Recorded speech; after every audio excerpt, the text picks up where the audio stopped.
சூரசம்ஹாரம் அன்னைக்கு காலையில நேரமா எந்திரிச்சு, டெய்லியுமே பார்த்தீங்கன்னா, காலையில பிரம்ம முகூர்த்தத்திலேயே காலையில வந்து அபிஷேகம் நான் வந்து பண்ணிருவேன். அன்னைக்கு டேல பன்னீர் வச்சு அபிஷேகம் பண்ணியிருந்தேன். பண்ணிட்டு, இன்னைக்கு வந்து 6 தீபமும் நான் வந்து நெய் விளக்கு தான் ஏத்தியிருந்தேன். காலையில வந்து எப்பவும் போல பால், பழம் வச்சுட்டு வெத்தல பாக்கு, பழம், பால் வச்சு நான் வந்து பூஜை வந்து பண்ணியிருந்தேன். ஒரு சிஸ்டர் மட்டும் கேட்டிருந்தீங்க, 2 வேளையும் பூஜை பண்ணணுமான்னு. கண்டிப்பா வந்து காலையிலயும், சாயந்திரமும் கண்டிப்பா பூஜை வந்து பண்ணணும். அதே மாதிரி சாப்பிடாம விரதம் இருக்கணுமான்னு கேட்டிருந்தீங்க. 7 நாளும் சாப்பிடக்கூடாதான்னு கேட்டிருந்தீங்க. அது வந்து உங்களோட விருப்பம் தான். நீங்க வந்து எப்படி என்ன விரதம் எடுக்கிறீங்களோ, அத பொறுத்து இருக்கு. பூஜையெல்லாம் முடிச்சுட்டு, அதுக்கப்புறம் நான் எப்பவும் போல வந்து கடைக்கு வந்து வந்துட்டேன். இன்னைக்கு டேல பார்த்தீங்கன்னா, இந்த ப்ளவுஸ் நான் நேத்தே காமிச்சிருப்பேன்னு நெனைக்கிறேன். கட் பண்ணி வச்சுட்டு போயிருந்தேன். இந்த எம்ப்ராய்டிங் ப்ளவுஸ் ஒண்ணு, 2 செட் சுடிதார், அப்புறம் அது இல்லாம இன்னொரு ப்ளவுஸ் வந்து இருந்தது. இதெல்லாம் தான் இந்த டேவோட ஒர்க்கா இருந்தது எனக்கு. அ நீங்க வந்து விரதம் வந்து என்ன விரதம் எடுக்கிறீங்களோ, அத பொறுத்து நம்ம வந்து அ ஃபாலோ பண்ணணும். இருக்கிறதுலயே சஷ்டி விரதம் தான் வந்து ரொம்ப கடினமான விரதம்னு சொல்லுவாங்க. அதுலயும் வந்து மிளகு, இளநீர் விரதமெல்லாம் இருக்கிறது ரொம்ப வந்து கடினமான விரதம். அந்த விரதத்துல வந்து சாப்பாடே 7 நாளும் சாப்பாடே சாப்பிட மாட்டாங்க. அது மட்டும் இல்லாம தண்ணி வந்து குடிச்சுக்கலாம். ஆனா ஒரு சிலர் வந்து தண்ணி கூட குடிக்காம விரதம் இருப்பாங்கன்னு சொல்றாங்க. ஆனா கம்பல்சரி வந்து தண்ணி வந்து குடிக்கணும்.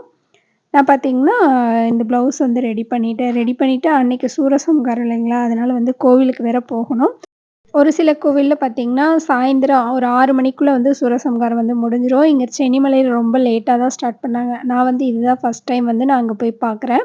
நீங்க வந்து விரதம் இருக்கீங்க, சூரசம்ஹாரம் பார்த்துட்டு தான் வந்து வீட்ல பூஜை பண்ண போறீங்க அப்டின்னா, அந்த டேல ஈவினிங் நம்ம எப்பவும் பண்ற பூஜை வந்துட்டு, கோவிலுக்கு போயிட்டு வந்துட்டு, சூரசம்ஹாரம் பார்த்துட்டு, குளிச்சுட்டு, அதுக்கப்புறம் தான் நம்ம வந்து பூஜை வந்து பண்ணணும். இங்க பார்த்தீங்கன்னா, நரகாசுரன் வந்து எல்லாம் ரெடி பண்ணிட்டுருக்காங்க. முருகரும் வந்து ஜம்முன்னு வந்து வேல் எடுத்துட்டு கிளம்பி போயிட்டுருக்காரு. அந்த அடிவாரத்திலருந்து தான் வந்து முருகர் வரப்போறாரு. எல்லாமே நாங்க ஒரு இடத்த புடிச்சு நின்னுட்டோம். நல்ல கூட்டம், பயங்கர கூட்டம். முருகர் வரப்போறாரு. நீங்களும் வந்து ஃபுல்லா சூரசம்ஹாரத்த வந்து பாருங்க.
சென்னிமலையில சூரசம்ஹாரம் பார்த்தீங்கன்னா, கீழ ஒரு சிவன் கோவில் இருக்கு. அந்த சிவன் கோவில சுத்தி வர வழியில 4 இடத்துல வந்து இந்த சூரசம்ஹாரம் வந்து பண்றாங்க.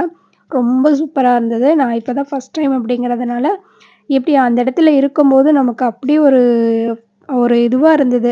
வைப் சூப்பரா இருந்தது. அது பார்க்கும்போதே ஃபர்ஸ்ட் டைம்ங்கிறதுனால எனக்கெல்லாம் ரொம்ப ஆச்சரியமா இருந்தது. இவ்ளோ கூட்டம் வந்திருக்கு. இப்படி இப்படிதான் நடக்கும்னே நமக்கு தெரியாதுல்ல. அதனால ரொம்ப சூப்பரா இருந்தது. அ ஒவ்வொரு தடவையும் இந்த வந்து முன்னாடி போறது, பின்னாடி வந்து முருகர் தொரத்திட்டு போறது. இந்த முருகர் இருக்காரு பாருங்க, இவரு அப்படியே குட்டியா அழகா வந்து ஜம்முன்னு ராஜ நட போட்டு அந்த மாரி இருந்தது. ரொம்ப சூப்பரா பண்ணியிருந்தாங்க. நாங்க வந்து முழுசா வந்து எல்லாமே நாங்க வந்து பார்க்கல. பாதி வரைக்கும் பார்த்துட்டு டைம் பார்த்தீங்கன்னா 11 மணிக்கு மேல ஆயிருச்சு. ரொம்ப லேட் ஆகும்ன்னு சொன்னாங்க. அன்னைக்குன்னு பார்த்து அங்க வந்து சென்னிமலையில உள்ளூர் ஏதோ மாரியம்மன் பண்டிகை. அதனால ரொம்ப லேட்டா தான் இதெல்லாம் பண்ணுனாங்க. நாங்க வந்து ஒரு 2 அசுரன வதம் பண்றத மட்டும் பார்த்துட்டு நாங்க வந்து கெளம்பிட்டோம். லாஸ்ட்டா வந்து நரகாசுரன வதம் பண்ணறதுக்குள்ள ரொம்ப லேட் ஆகும்ன்னு சொன்னாங்க. அதனால வந்துட்டு வந்துட்டோம். ஏன்னா ரொம்ப க்ரவுடா இருந்தது. அதுக்கப்புறம் நம்ம வண்டியெல்லாம் எடுத்துட்டு வெளியில வர முடியாதுன்னு சொல்லிட்டு, அடுத்த ஸ்பாட் பார்த்தீங்கன்னா, நாங்க வண்டிய நிறுத்தியிருக்கிற இடத்துக்கே வந்தாங்க. அதனால வந்து வீட்டுக்கு கிளம்பி வந்துட்டோம். நைட்டு பாருங்க 11:30 மணி ஆயிடுச்சு. வீட்டுக்கு வரும்போது ரொம்ப டல் ஆயிட்டோம். வந்து அதுக்கப்புறம் தயிர் சாப்பாடு. அதுக்கப்புறம் வந்து குளிச்சுட்டு சாப்பாடு வச்சு, தயிர் ஊத்தி வச்சு சாமி கும்பிட்டுட்டு, எதுவும் தாளிக்கலாம் இல்ல. வெறும் சாப்பாட்டுல தயிர் மட்டும் கலந்து வச்சு நான் சாமி கும்பிட்டுட்டேன். அன்னைக்கு நைட்டு பார்த்தீங்கன்னா, 12:30 மணி தூங்கும்போதே, அடுத்த நாள் காலையில 3 மணிக்கெல்லாம் எந்திரிச்சுட்டேன். ஏன்னா, காலையில திருக்கல்யாணம் வந்து 9 டூ 10க்குள்ளன்னு சொன்னாங்க. அதுக்குள்ள நம்ம வந்து வீட்ல வந்து படையல் போட்டு சாமி கும்பிட்டுட்டு போகணும். அதனால வந்து லாஸ்ட் டே வந்து நான் திருநீர் அபிஷேகம் வந்து பண்ணியிருந்தேன். நைட்டு தூங்கவே வேண்டான்னு தான் நெனச்சிட்டுருந்தோம். ஆனா பயங்கர டயர்டா இருந்தது. அங்க நின்னுட்டு இருந்தது. அதனால வந்து தூங்கிட்டு 3 மணிக்கு எந்திரிச்சு, நான் வந்து ஃபர்ஸ்ட்டு சமையல் வேலைய தான் பார்த்தேன். அதெல்லாம் முடிச்சுட்டு, அதுக்கப்புறம் ஒரு 5 மணிக்கு மேல வந்து நான் இப்ப வந்து பூஜை வந்து ஸ்டார்ட் பண்ணேன். அபிஷேகம் பண்ணி, லாஸ்ட்டா வந்து வடை வந்து போட்டேன். நான் வந்து 3 பொரியல் பண்ணி, வடை, பாயாசம் எல்லாம் வச்சு, ஃபர்ஸ்ட் டைம் அப்படிங்கிறதுனால, எனக்கு மனசுல தோணுச்சு, இந்த மாரி பண்ணி நம்ம வந்து படையல் போட்டு சாமி கும்பிடணும்னு. அதனால இந்த மாரி விரதத்த வந்து நான் முடிச்சேன். இல்ல அப்டின்னா, வெறும் சர்க்கரை பொங்கல் இதெல்லாம் பண்றக்கு டைம் இல்ல அப்டின்னாலும், வெறும் வந்து சர்க்கரை பொங்கல் மட்டும் வச்சு நம்ம லாஸ்ட் டே வந்து முடிச்சுக்கலாம் பூஜைய. இது எல்லாமே பண்ணி தான் வந்து லாஸ்ட் டே வந்து நம்ம விரதம் முடிக்கணுங்கிறது கிடையாது. சக்கரை பொங்கல் வச்சு மட்டும் கூட நீங்க வந்து பண்ணிக்கலாம். நான் லாஸ்ட் டே அப்படிங்கிறதுனால, வெத்தில வச்சு தீபம் வந்து போட்டிருந்தேன். மத்த நாள் எல்லாமே வந்து நார்மல் தீபம் தான் வந்து போட்டிருந்தேன். லாஸ்ட் டே மட்டும் வெத்தில வச்சு தீபம் போட்டிருந்தேன். எப்பவும் போலயே பால், பழம், சக்கரை பொங்கல் வச்சு இந்த படையல்லாம் பண்ணியிருந்தேன். நைட்டு தூங்கும்போது பார்த்தீங்கன்னா, முருகர்கிட்ட வேண்டிட்டே படுத்தேன். "என்னைய முருகா காலையிலலாம் 3 மணிக்கு எந்திரிச்சிரணும். எந்திரிச்சு இதெல்லாம் நான் செய்யணும்னு நெனச்சேன். இப்படி தான் வந்து விரதம் முடிக்கணும்னு." அதே மாதிரி எந்திரிச்சு எல்லாமே செஞ்சு முடிச்சுட்டேன். சூப்பரா வந்து மனசுக்கு திருப்தியா வந்து பூஜை பண்ணோம். அதுக்கப்புறம் கோவிலுக்கு வந்து கிளம்பிட்டோம். ஒரு 9 மணி இருக்கும், 9:30லாம் இருக்கும் கோவிலுக்கு வந்து வந்துட்டோம். பயங்கர கூட்டம். நாங்க அப்பவும் நெனச்சுட்டே வந்தோம், உள்ளலாம் போய் உட்கார முடியாது அப்படின்னு. அதே மாரி முருகர பார்க்க கூட முடியல. அந்த அளவுக்கு பயங்கர கூட்டம். இடம் வந்து ரொம்ப கம்மியா தான் இருந்தது. போய் ஒரு இடத்துல நின்னுட்டோம். முருகர பார்க்க கூட முடியல. அந்த அளவுக்கு பயங்கர கூட்டம். இருந்தாலும் அந்த கெட்டி மேள சவுண்டெல்லாம் காதுல மட்டும் கேட்டுட்டோம். முடிஞ்ச வரைக்கும் வீடியோ எடுத்திருக்கேன். நீங்களும் வந்து திருக்கல்யாணத்த பாருங்க. நானே பார்த்தீங்கன்னா, அதுக்கப்புறம் இந்த வீடியோல தான் பார்த்தேன். நெறைய பேரு வீடியோ எடுத்துட்டு இருக்கும்போது, இந்த ஃபோன்ல தான் வந்து திருக்கல்யாணத்தையே பார்த்தாங்க பின்னாடி இருக்கிறவைங்கலாம்.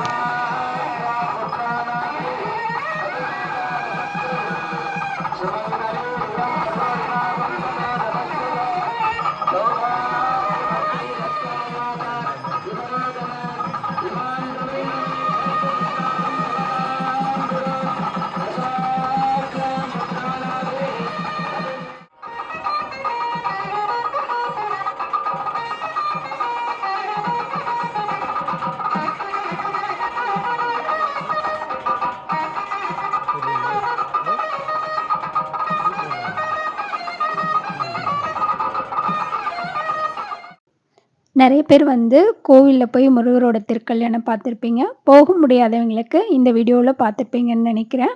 அதுக்கப்புறம் நாங்க வந்துட்டு சாமியெல்லாம் வந்து ஃப்ரீயா போய் கும்பிட்டுட்டு, காப்பு வந்து நம்ம வந்து கோவில்ல தான் வந்து கட்டுறோம். நாங்க வந்து வீட்ல வச்சு நானே வந்து கட்டல. கோவில்ல போய் கட்டிட்டு வந்ததுனால, அந்த ஐயரே வந்து கழட்டிட்டு, அவங்க அன்னதானத்துக்கு வந்து டோக்கன் வந்து குடுத்தாங்க.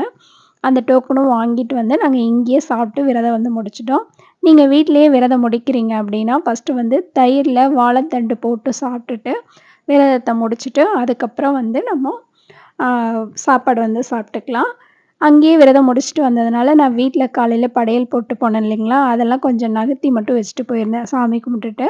அதுக்கப்புறம் அதையும் வந்து கொஞ்சமா எடுத்து சாப்பிட்டுட்டு, சாயந்தரம் 6 மணிக்கு வந்து நம்ம ஒரு பூஜைய பண்ணிடலாம். பூஜை பண்ணிட்டு, அன்னைக்கு வெள்ளிக்கிழமை அப்படிங்கிறதுனால, நான் கலசத்த வந்து லைட்டா வந்து நகர்த்தி மட்டும் வச்சேன், எடுக்கல.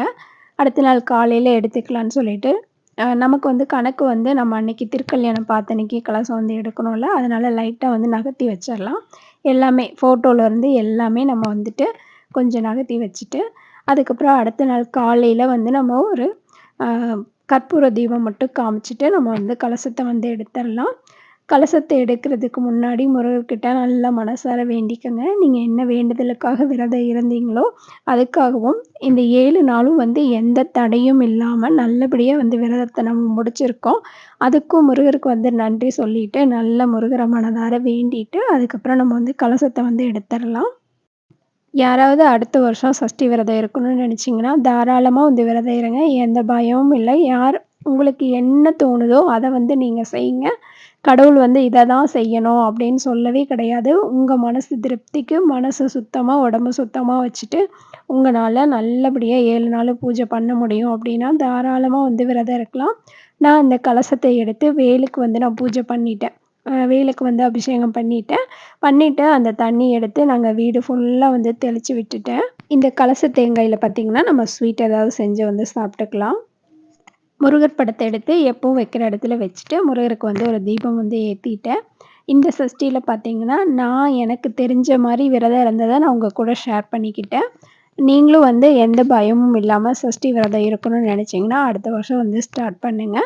இந்த வீடியோவோட உங்களுக்கு ரொம்பவே யூஸ்ஃபுல்லா இருந்திருக்கும்னு நெனைக்கிறேன். நெக்ஸ்ட் ஒரு டெய்லரிங் வீடியோவோட நான் உங்கள மீட் பண்றேன். Thank you friends. பாய்.